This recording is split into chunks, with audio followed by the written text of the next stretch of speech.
जब तक सर पे तेरा हाथ, दिन से उजली मेरी रात। मेरा क्या बिगड़ेगा बाबा, मुझ पे तेरा आशीर्वाद। भगवान गणेश जी के संबंध में कई तरह की पौराणिक कथाएं हमको मिलती हैं। जिस तरह शिव और विष्णु के अवतार हुए हैं, उसी तरह गणेश जी के भी कई अवतार हुए हैं। सभी की कथाओं को एक ही गणेश जी से जोड़कर देखने से भ्रम की स्थिति उत्पन्न होती है। गणपति आदि देव हैं जिन्होंने हर युग में अलग अवतार लिया।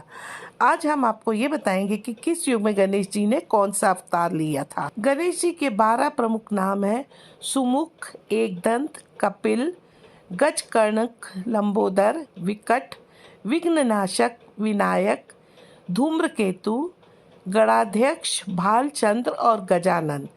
उनके प्रत्येक नाम के पीछे में एक कथा है। सबसे पहले मैं आपको बताते हैं सतयुग में गणेश जी किस रूप में आए थे।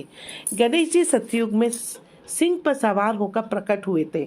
कहते हैं कि भगवान श्री गणेश जी ने कृत युग अर्थात सतयुग में कश्यप व अदिति के यहाँ श्री अवतार महोत्कट विनायक नाम से जन्म लिया। इस अवतार में गणपति ने देवतांतक व नरांतक नामक राक्षसों का संहार कर धर्म की स्थापना की व अपने अवतार की समाप्ति की। इस युग में गणेश जी का वाहन सिंह है। वे 10 भुजाओं वाले तेज स्वरूप तथा सबको वर देने वाले हैं। त्रेता युग में गणेश जी मयूर में सवार होकर प्रकट हुए थे। त्रेता युग में गणपति ने उमा के गर्भ से भाद्रपद शुक्ल चतुर्थी के दिन जन्म लिया और उन्हें गुणेश नाम दिया गया। त्रेता युग में उनका वाहन मयूर है।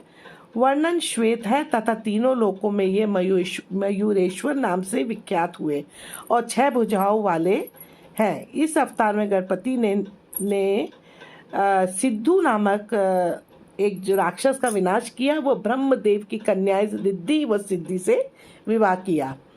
द्वापर युग में गणेश जी मूषक पर सवार होकर प्रकट हुए। द्वापर युग में उनका रंग लाल है। वे 4 भुजाओं वाले और मूषक वाहन वाले हैं तथा गजानन नाम से प्रसिद्ध हुए। द्वापर युग में गणपति ने पुनः पार्वती जी के गर्भ में जन्म लिया। वह गणेश कहलाए, परंतु गणेश के जन्म के बाद किसी कारणवश पार्वती ने उन्हें जंगल में छोड़ दिया, जहां पर पराशर मुनि ने उनका लालन पालन किया। इस अवतार में गणेश जी ने सिंदूरासुर का वध कर उसके द्वारा कैद किए अनेक राजाओं व वीरों को मुक्त कराया। इसी अवतार में गणेश जी ने वेराण्य नामक अपने भक्त को गणेश गीता के रूप में शाश्वत तत्व ज्ञान का उपदेश दिया। ऐसा कहा जाता है कि वह महर्षिमती वेराण्य के पुत्र थे। कुरूप होने के कारण उन्हें जंगल में छोड़ दिया गया था। ऐसा भी कहा जाता है कि द्वापर युग में वे ऋषि पराशर के यहाँ गजमुख नाम से जन्मे थे। गजमुख नाम के राक्षस को मारने के कारण उनका ये नाम रखा गया। उनका वाहन मूषक था, जो कि अपने पूर्व जन्म में एक गंधर्व था। इस गंधर्व ने सौभरी ऋषि की पत्नी पर कुदृष्टि डाली थी, जिसके चलते इसको मूषक योनि में रहने का श्राप मिला था। इस मूषक का नाम डिंक है। गणेश जी को पौराणिक पत्रकार या लेखक भी कहा जाता है, क्योंकि उन्होंने ही महाभारत का लेखन किया। इस ग्रंथ के रचयिता तो वेदव्यास थे, परंतु इसे लिखने का दायित्व श्री गणेश जी को दिया गया। इसे लिखने के लिए गणेश जी ने शर्त रखी कि उनकी लेखनी बीच में न रुके।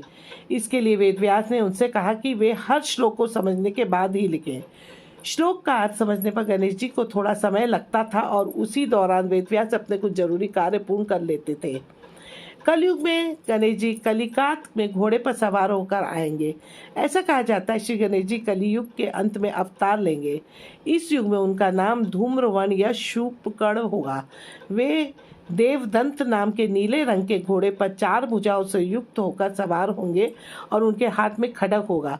वे अपनी सेना के द्वारा पापियों का नाश करेंगे और सतयुग का सूत्रपात करेंगे। इसी दौरान वे कलगी अवतार का साथ देंगे।